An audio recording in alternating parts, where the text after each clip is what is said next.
오늘의 양식 에피소드 3 고린도후서 1장 3절에서 7절 지금 바로 시작합니다.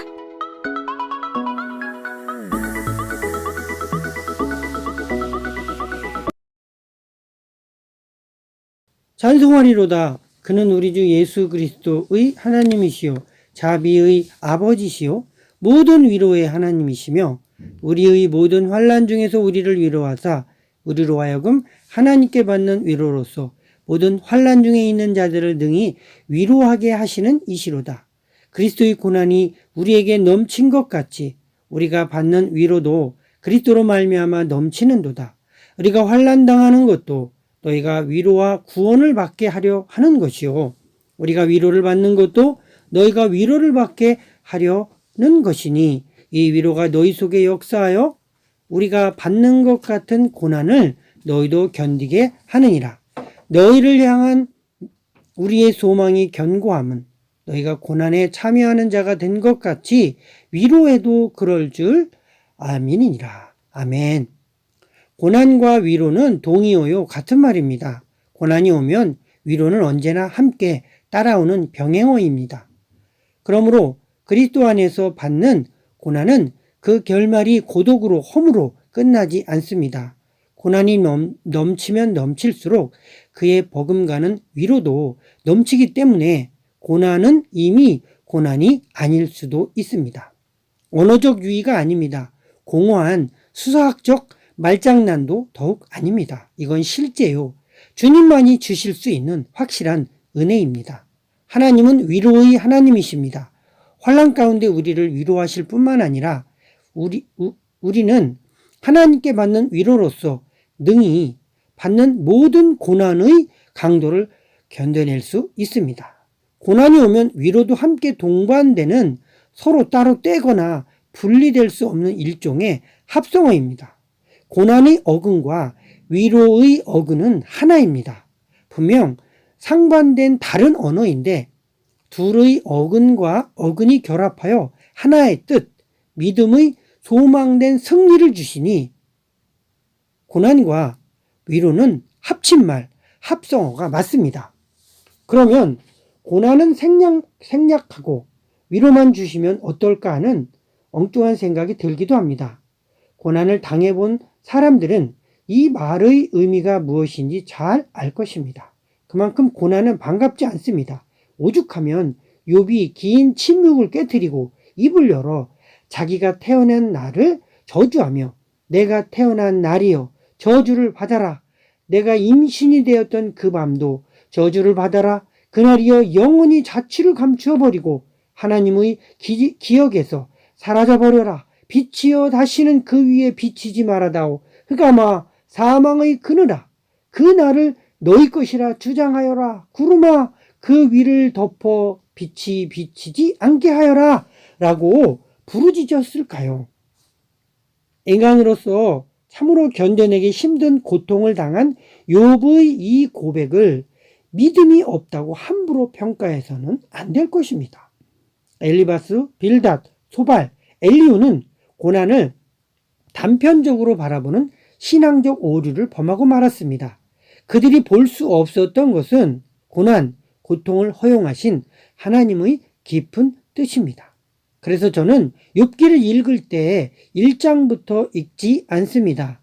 맨 끝장 42장부터 읽고 다시금 38장에서 41장의 하나님의 질문을 읽고 1장으로부터 읽어내려가면 욥기의 다이어그램을 충분히 이해할 수 있어 이 방법으로 하고 있습니다.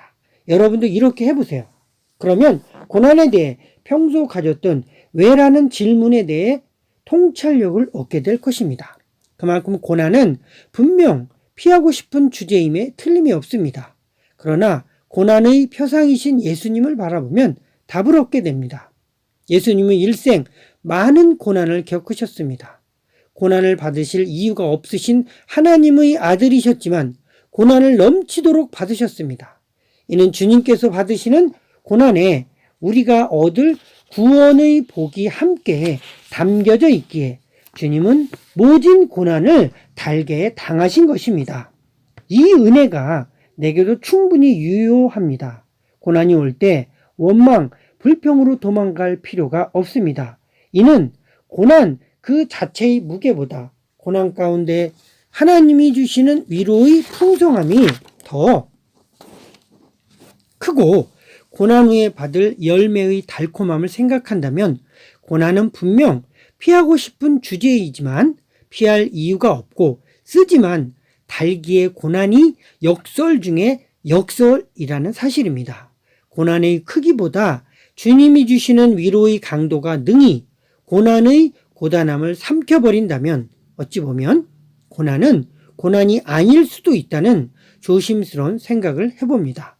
우리가 환난당하는 것도 너희가 위로와 구원을 받게 하려는 것이요 우리가 위로를 받는 것도 너희가 위로를 받게 하려는 것이니 이 위로가 너희 속에 역사하여 우리가 받는 것 같은 고난을 너희도 견디게 하느니라고 고린도후서 1장 6절은 말씀하십니다. 그러므로 고난은 예수님으로 인해 고난을 넘어 소망의 견고함으로 우리를 나아가게 합니다. 끝도 없는 고난이 아닌 것입니다. 목적도 유익도 없는 고난이 아닌 것입니다. 끝도 있고 목적도 분명한 유익 있는 고난입니다. 우리에게 고난의 가시돋친 앞문이 열림과 동시에 소망과 위로의 연문도 함께 열린다는 사실을 기억하시기 바랍니다. 왜 나에게? 왜 하필 나인가? 하나님은 왜 이 고난을 내게 허락하셨나? 하지 말 것은 고난은 누구나 받는 것입니다. 우리가 하나님 나라에 들어가려면 반드시 많은 환난을 겪어야 합니다. 사도행전 14장 22절을 세번역으로 하면 이렇게 기록되어 있습니다. NIV에도 킹 제임스 버전에도 영어로 이렇게 되어 있습니다. 제가 짧지만 영어로 읽어드리겠습니다. We must go through many hardships to enter the kingdom of God으로 되어 있습니다. 원문에도 여기에 day라는 단어가 들어가 있습니다. day라는 단어는 무슨 뜻이냐면 즉 반드시 뭐뭐 해야 한다. it must be라는 표현이 쓰여져 있습니다. 그러므로 그리스도인이란 다른 의미로 주님을 위해 일부러 고난을 자처한 사람이라는 뜻도 됩니다. 하지만 받은 바 고난으로 인한 수고로움보다 받을 유익은 결코 비교할 수 없이 크고 커서 고난 가운데 그리고 고난 후에 주어질 복된 소망으로 인하여 고난의 셈법은 언제나 플러스, 더블, 따더블 아님 30배, 60배, 100배 그 이상인 것입니다. 유익이 비교할 수 없이 크다면 고난은 도리어 작은 것이며 경한 것이 되는 것입니다. 입에는 쓰지만 속에는 단 보약처럼 지금은 행갈에 칠 일이지만 받을 유익을 꼼꼼히 따져보면 견딜 이유가 또한 충분히 있는 것이 고난입니다. 만약 예수님의 고난, 욥의 고난, 다니엘의 사자굴, 요셉의 노예로 잡혀가는 고난이 없었다면 우린 지금 내가 겪는 고난 속에 함몰되어 버렸을 것입니다. 모든 게 허무로 끝났겠죠. 하지만 예수님을 비롯한 신실한 성도들의 고난이 무엇을 만들어냈는가를 면밀히 살펴보면 왜 하필 나냐는 질문은 무의미합니다. 욥의 고난을 통해서 하나님의 살아계심을 경험하게 되었고 다니엘의 사자굴의 경험을 통해서 그는 위급한 지경에서 함께 하시는 하나님을 경험했고 요셉의 노예로 팔려가는 그 아픔을 겪는 고난을 통해서 요셉은 많은 사람들을 이해하고 돕는 리더의 자질을 충분히 거기서 겪게 되었습니다. 그러므로 고난이 올 때 낙심하지 말고 끝까지 소망 가운데서 인내의 끈을 놓지 마시고 기도하십시오. 분명 고난은 힘듭니다. 그러나 기도로 견뎌나가면 반드시 유익된 결과를 얻게 될 것입니다. 그것이 설령 스테반처럼 토마스 목사님처럼 우리가 원치 않는 응답의 결과로 이어진다 할지라도 결코 실망할 이유가 없습니다. 주님의 뜻은 선하시며 그분은 결코 무책임하지 않습니다. 우리가 그분의 오묘하신 뜻을 다 알 수 없고 또 안다고 다 유익되지도 않을 뿐더러 원치 않는 결과로 이어진다 해도 우린 결코 실패한 인생이 아닙니다. 누가 사자굴 속에 들어간 다니엘을 보고 버림받았다고 말할 수 있겠습니까? 누가 돌에 맞아 죽어가는 스데반을 수치스럽다 여기겠습니까? 그렇게 다들 고난의 십자가를 지고 베드로도 바울도 문준경 전도사님도 손양원 목사님도 묵묵히 그 길을 가신 것입니다. 그분들이 삶이 소진되는 그 순간에도 끝까지 믿었던 것은 하나님의 오르심이었습니다. 하나님은 언제나 오르시며 그분의 방식은 선하시며 그분의 계획은 우리에게 언제나 유익을 주시는 길로 인도하시는 하나님을 붙들었던 것입니다. 시련과 고통이 많은 인생이지만 그 많은 가짓수의 곤혹스러움보다 나를 향한 하나님의 복스러운 예비하심이 더 많고 더 풍성하기에 그리고 가장 결정적으로 고난을 통해 승리하신 예수님이 계시기에 우린 능히 기도로 충분히 아주 탁월하게 고난을 이겨나갈 수 있습니다.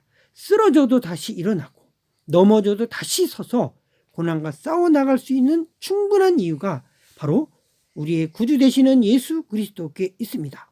힘내십시오. 주님께서 여러분과 함께 하실 것입니다. 감사합니다.